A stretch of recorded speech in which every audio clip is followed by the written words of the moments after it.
یعنی وقت جلدی جلدی گزرے گا۔ اس کے بعد اب جلدی جلدی سے میں آپ تک گفتگو پہنچاؤ۔ آقا فرماتے ہیں زکات دینا لوگوں پر بڑا بھاری پڑے گا، لوگ زکات کو تاوان یعنی ٹیکس سمجھیں گے۔ آپ دیکھو پورا سال مالیگاؤں کا سیٹ ہو یا پوری دنیا کا سیٹ ہو، پورا سال کماتا ہے، تجوریاں بھرتا ہے، بینک بھرتا ہے، بتاؤ سال بھر کس نے دیا؟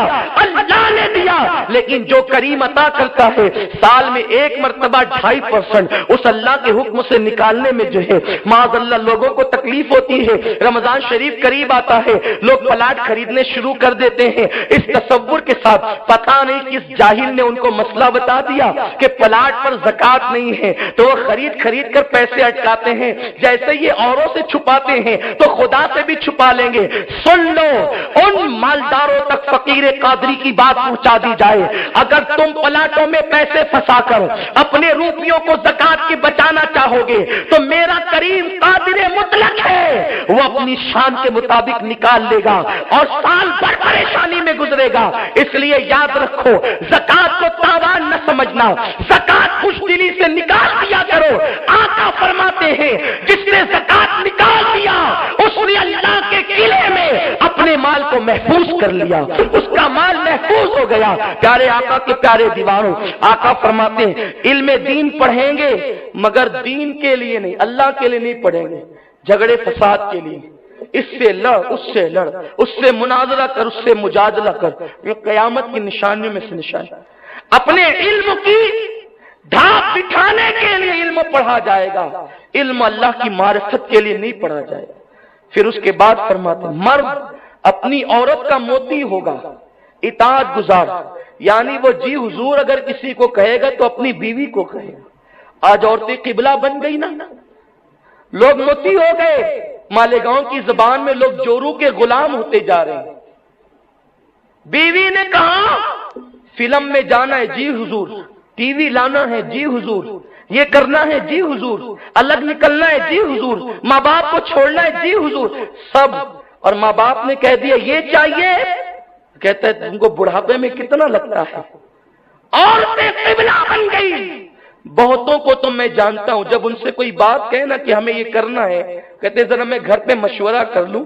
جب میں ذہن پہ زور دیتا ہوں یا اللہ اس کے گھر میں ایسا مدبر کون ہے جس سے یہ مشورہ کرے گا، تو خوب ذہن پہ زور دینے کے بعد پتہ چلتا ہے اس کی ناقص العقل عورت کے علاوہ کوئی بھی تو اس کے گھر میں ہے نہیں، اور یہ اس سے مشورہ کرے گا۔ حالانکہ میرے رسول نے فرمایا تھا عورتوں کو خواب نہ بیان کرو، عورتوں کو خواب نہ بتاؤ، ان سے مشورے نہ کرو۔ مشورے مردوں سے کیے جاتے ہیں عورتوں سے نہیں، لیکن لوگ عورتوں سے مشورہ کرتے ہیں۔ اب وہ بیچاری ناقص العقل جو مشورہ دے گی تو پھر دیکھ لیجیے۔ اور حال یہ ہے جس گھر کا نظام عورتیں چلائے وہ گھر میں قیامت، تو یہ بھی قیامت کی نشانیوں میں سے ایک نشانی ہے۔ لوگ عورتوں کے موتی ہو جائیں گے، عورتوں کے فرما بردار ہو جائیں گے۔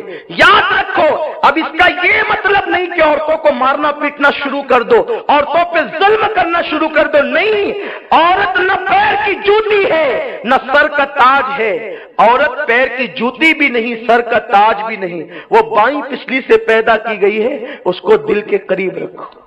وہ دل کے قریب رہنے کی چیز ہے، اس کو دل کے قریب رکھو۔ اللہ تعالیٰ نے اسی لیے اس کو پیدا کیا، جس کی جو حیثیت ہے اس کو وہ حیثیت دینا چاہیے۔ تو عورتیں قبلہ بن جائے گی، لوگ عورتوں کی فرما برداری کریں گے، اور ایسے مردوں پر میرے رسول نے لعنت بھی کی صلی اللہ علیہ وسلم، جو عورتوں کی فرما برداری کرے یعنی اسی کے کہنے پہ چلے، وہ صحیح کہے غلط کہے، اسی کے آقا نے اس پہ لعنت کی ہے۔ اس لیے مردوں کو اپنی عقل سے کام کرنا چاہیے، لیکن عذرائے شفقت اگر بیوی کی تعلیف قلبی کے لیے اس سے مشورہ کر لیا جائے، ماننے کے لیے نہیں، اس کی تعلیف قلبی کے لیے، تو میں سمجھتا ہوں کہ آج کے دور میں کوئی حرج بھی نہیں ہوگا، کیونکہ تعلیف قلبی ایک الگ چیز ہے اور مشورے کو مان لینا الگ چیز ہے۔ بھائی ماننے کی نیت سے الگ چیز ہوتی ہے اور تعلیف قلبی الگ چیز ہوتی ہے۔ پھر آقا فرماتے ہیں ماں باپ کی نافرمانی کی جائے گی، آج نہیں ہو رہا، بلکہ میرے سرکار نے یہاں تک فرمایا ماں اپنا آقا جنے گی، یعنی اولاد ماں کے ساتھ ایسا سلوک کریں گے جیسے آقا اپنے غلاموں کے ساتھ کرتے ہیں۔ آج ماں باپوں کو ڈانٹا جاتا ہے، ماں باپوں کو انگلی دکھائی جاتی ہے، ماں باپ کو آنکھ دکھائی جاتی ہے، جبکہ میرے